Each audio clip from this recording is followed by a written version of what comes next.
Hello, everybody. Welcome to Late Night Football. Welcome to our match reaction show. Our last one for the season. It's finished. Manchester City, Inter Milan nil. The game might have been surprising. The result, the FA scoreline might have been a little bit surprising, but to no one's surprise, the result is that Manchester City have won the Champions League finally. A project that started, and it's a project. It was never anything else. It was a project that started 15 years ago. It has now finally come to fruition. They've done the treble. They've won the Champions League. Manchester City, at the end of this game, what I will say is that in 10 years, nobody will remember it. But the fact is that Inter today were the better team. They were the better team than Manchester City. Whatever else anybody wants to say, they were the better team. Nobody will remember it. Nobody will care. But they were the better team today. I thought Inter had the better chances. It's just in those key moments, they lacked conviction in attack. And I think part of that is down to how Manchester City play. I think they were very, very afraid of the counter. And so oftentimes they forwent that, that early ball in, or that, that one cross that they could have put. When they started playing with a bit more conviction after going behind, they created a lot of opportunities that perhaps on another day, one of those might have gone in, two of those might have gone in. But luck was on City's side. And what I will say is, I think over the two finals that we've seen, the Manchester United won, the Manchester City won, we've seen that it was at the end of the day, it was luck. It was luck that won City the two finals, because the two goals that City scored were luck. On another day, neither of those would have gone in.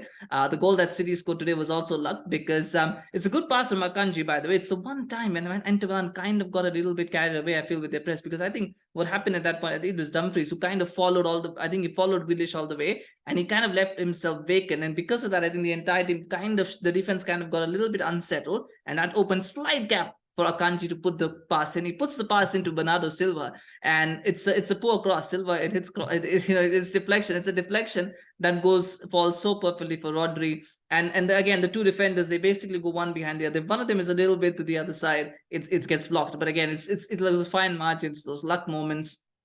City had them over the last two games. Like I said, Gundogan got two lucky goals. Rodri got a lucky goal today.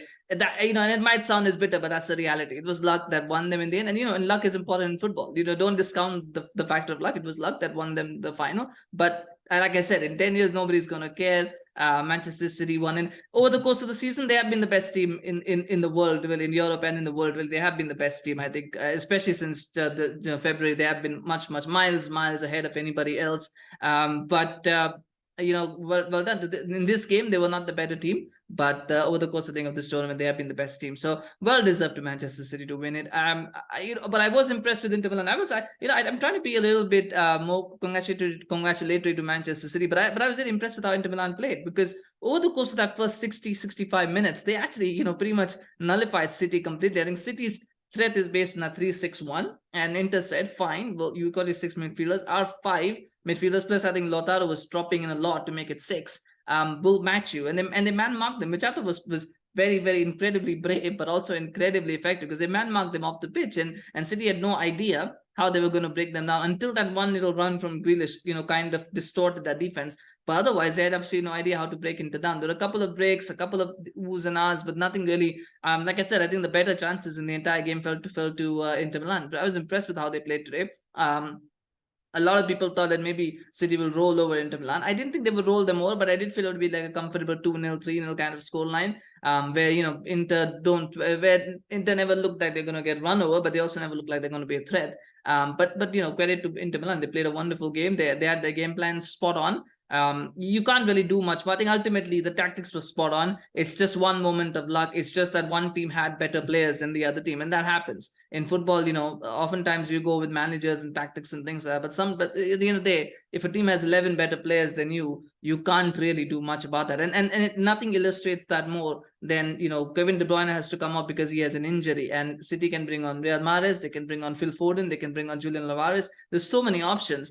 Inter get an injury to Dzeko. Who are they going to bring on? They're going to bring on Romelu Lukaku, who misses a point blank shot that he should be scoring from against Ederson. He should be putting that back in net. He missed, and he hits it straight at Ederson. That, I think, illustrates the difference in quality, how far ahead Manchester City are of everybody else in Europe. That people talk about catching up. You can catch up maybe 11. You can't catch up to 18 or 20 world class players. It's just not going to happen. So I mean, it's things like that make a difference. And actually, I will say this though I think it was good that De Bruyne came up, because I thought he was crap in the 30 minutes. By his standards, he was crap. He was total crap. And I was like, it's probably, and this has happened quite often to De Bruyne. He's been crap in big games. He was crap in the final, in the FA Cup final as well. So, I think him coming off was good. From a City point of view, I think it was an advantage, because him coming off meant that Foden came on, and he's got a bit more energy. He's got a bit more about him. Ultimately, of course, like I said, I just think it was meant to be the season. 2022, 2023 has been my season of nightmares, because everything that I never wanted to happen in football has happened now. So I mean, I've been in depression twice this season already. So anyway, I think we can just talk. I think tactically, like I said, I think Inter got it spot on, but City ultimately just had that little bit more quality, a little more belief in attack. I think that was ultimately, if Inter had a bit more conviction when they were 0-0 in attack, maybe they could have created an opening, a chance that they could have scored. It's just they couldn't do it. They just couldn't find that little bit, and sometimes those are the margins that determine it. Anyway, congratulations to Manchester City. Well done, well played. Deserved to win the treble. For what is on the field. Of course, the players have, they did really well, and congratulations to all the City players, the fans. Pep Guardiola can finally add a Champions League to his, after 12 years of waiting. He can finally add another one to his collection. Do smash like for Manchester City, of course. Smash like for their treble. Subscribe to our channel on YouTube. Follow us on Facebook, Twitter, Instagram. We appreciate the support. There will be more episodes coming. Obviously, the season is over, but we don't stop. We've got transfers coming up. There's all sorts of things coming up. So please subscribe so you can stay notified. Thank you so much for watching. We'll see you again soon. Bye-bye.